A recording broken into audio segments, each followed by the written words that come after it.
교통사고로 사망 또는 상실수익, 장애가 발생했을 때 일실수익 계산을 합니다. 교통사고 사망이나 장애가 발생했을 때 위자료 외에 일실수익이라는 피해보상금을 지급하는 이 일실수익은 말 그 자체로 손해가 발생된 내가 입을 수 있는 수익에 대한 부분이 상실됐기 때문에 그 상실된 소득에 대한 청구를 하는 것입니다. 이것은 장애라든지 또는 사망했을 때 향후에 가동기간, 예를 들어 65세까지 발생할 수 있는 그 소득의 상실된 부분을 청구를 하는 것인데, 이 소득에 대한 부분이 교통사고 사망을 했다든지 또는 교통사고 장애가 발생했을 때 이 장애만큼에 대한 부분에 대해서 내가 소득에 대한 상실이 되는 겁니다. 이 상대 소득을 65세까지 가동할 기간에 대한 일실수익을 계산 청구를 하는데, 이 청구하는 방식이 중간에 공제한 호판식으로 계산된다는 것은 다 알고 있는 내용입니다. 내가 예를 들어 300만 원 소득이다. 이 300만 원 소득을 지금 시점에서 25세 같은 앞으로 65세까지 40년 남았죠. 장애가 예를 들어 50% 장애다. 그러면 300만에도 50% 장애, 그럼 150만 원에 대한 부분을 다음 달, 그 다음 달에 해서 1년, 2년, 3년, 4년, 65세에 되는 앞으로 40년간에 대한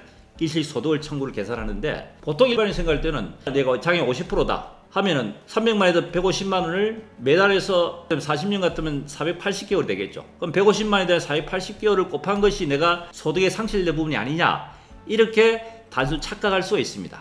근데 그렇지 않습니다. 그 이유를 우선 설명드릴게요. 이 일실수익에 대한 계산 방식은 향후 내가 일할 수 있는 가동기간까지에 대한 소득의 상실 부분을 보상을 받을 수 있는데, 이것을 내가 미래에 발생되는 소득이겠죠. 1년 뒤, 2년 뒤에서 45년 뒤 65세까지에 대한 그 미래된 소득에 대해서 매달 이렇게 받아야 되는데, 그 매달 받기에는 불편하기 때문에 연금이 아닌 일시불로 받기 때문에 향후 미래에 발생된 소득의 상실 부분을 지금 시점에 받기 때문에 그에 대한 이자를 공제한다는 겁니다. 그 이자를 공제하는 방식이 바로 호프만식이라는 겁니다. 이 호프만식이라는 것은 중간에 달리 공제하는 방식인데, 이 달리 공제하는 방식을 하다 보니까 연 5% 계산되거든요. 100만에도 5%가 매달씩 이제 이자가 발생하는데, 이것을 한복에 받기 때문에 5%씩 공제를 한다는 얘기입니다. 말씀드렸지만은 원금의 5%가 이자입니다. 그 이자를 5%씩 하니까 20년 하면 100% 되겠죠. 그러니까 20년에 대한 호판 개수 240이 됩니다. 그래서 원금에 대한 개수를 240이 되는 그 시점이 원금과 이자가 동일한 시점이기 때문에 240을 초과하게 되면은 결과적으로 그 다음부터는 이자가 원금을 초과하게 됩니다.